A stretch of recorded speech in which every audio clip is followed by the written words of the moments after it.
Hey everybody, David the AI Guide here. Thanks so much for tuning in. Click the link below, get my book on Amazon, The Beginner's Guide to AI. It's a quick read, 2 hours, the whole thing, history and current impact on 10 industries. Also, the other link is a free AI resource that will teach you much, much more than we can do in these short videos, and also prepare you for the future.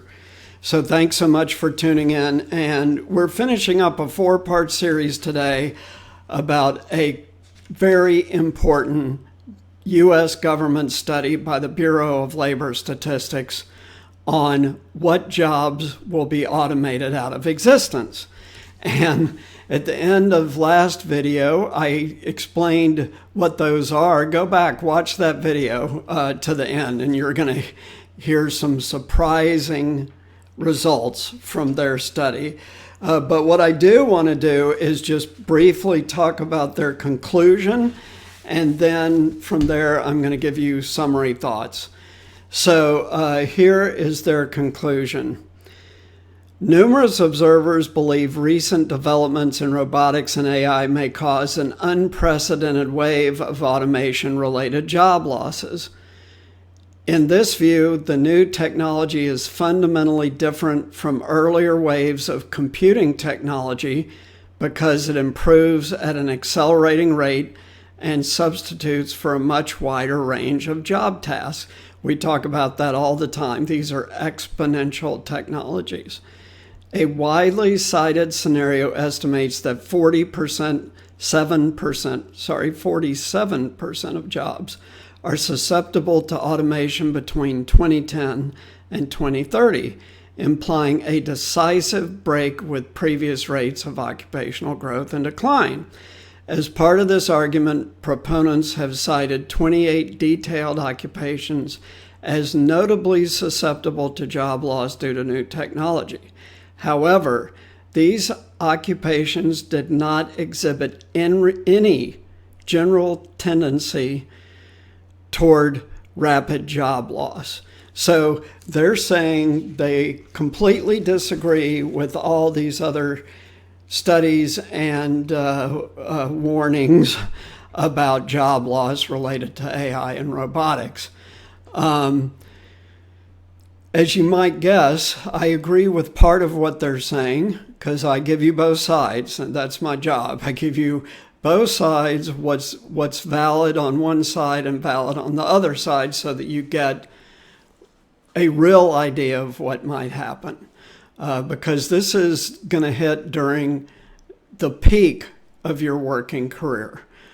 For baby boomers, they got through the workforce before it. For Gen X and Gen Z and millennials, you're in the thick of it.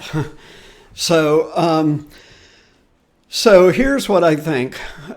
First of all, obviously, the Bureau of Labor Statistics has, I don't know how many years, but let's say 70, 75 years of experience forecasting projections related to employment.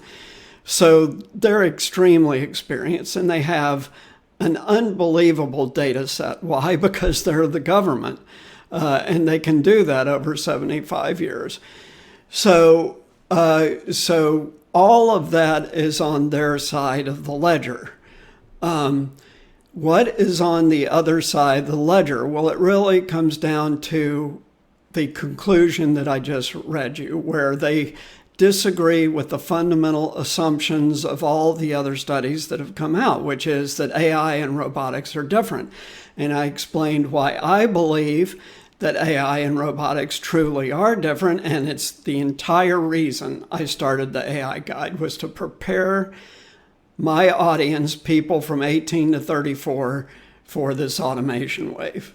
That's the entire reason I did it, because I have kids in your cohort and I'm concerned about them. I'm concerned about my extended families, younger people. I'm concerned about all younger people because you guys are the future. So I mentioned all you have to do is go to the Boston Dynamics website and you can see how their robot technology has progressed over the last 3 years. Watch a video from 3 years ago where their two-legged robot could barely walk to now it can run, jump, climb stairs, do flips, and they're even training it to fight in battle. Which I disagree with, but it's real. And that's only in 3 years. I just don't think that the BLS, as well-intentioned and as knowledgeable as they are, gets it. I think that they were right about many of the things they said. Certainly new jobs are going to be created during this process. That's the way it's always happened. The first revolution in human history was agriculture, where people stopped being hunter-gatherers and started growing food in an organized way on plots of land. That allowed huge population growth that was never possible before that. So there were new jobs created then because there were people needed to till the fields, harvest stuff, take it for processing on stone wheels or whatever they did in the past. And now, obviously, much different technology now, and so forth. And then the second major human revolution was the Industrial Revolution, and a lot of manual jobs disappeared, right? Horse and buggies went away and were replaced by automobiles. Obviously, horses are still around, but they're not used for day-to-day transportation. They're used recreationally. And then the third revolution was the internet, which there's a big word I'm going to say, disintermediated, but it means it took out a bunch of the middlemen in old processes. I'll give you a perfect example. Travel agents. There used to be a travel agency on almost every corner in the United States. Now there's hardly any left. And the ones that are left are all online. So that is disintermediation, and that was the third wave, and it's true that other people found other jobs. So what's different here? Well, because there was no technology that could take over in a mass way a bunch of different jobs. AI-driven robotics is that technology. And it doesn't take long to think. By the way, I've spent more than half of my working career in factories, so I know a lot about what I'm about to say.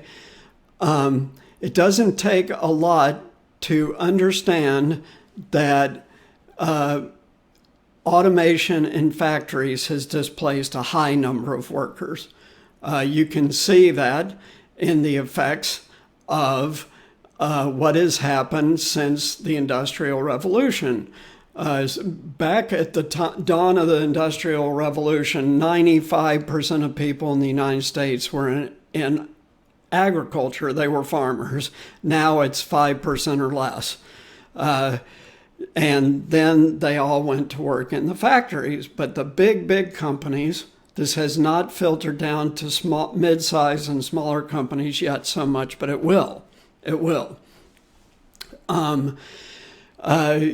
The big companies like automakers and stuff have automated the heck out of their factories. So now there's a fraction of the number of people working in those factories that there used to be. Same is true for steel mills and many other old line manufacturing occupations. Well, we know that one day self-driving will be perfected. It's not if, it's when. And when that happens, then there will be a sharp reduction in the number of truck drivers needed, despite the BLS saying exactly the opposite. and so forth. And we've talked about all the robots being rolled out right now in local delivery and last mile, meaning to your doorstep,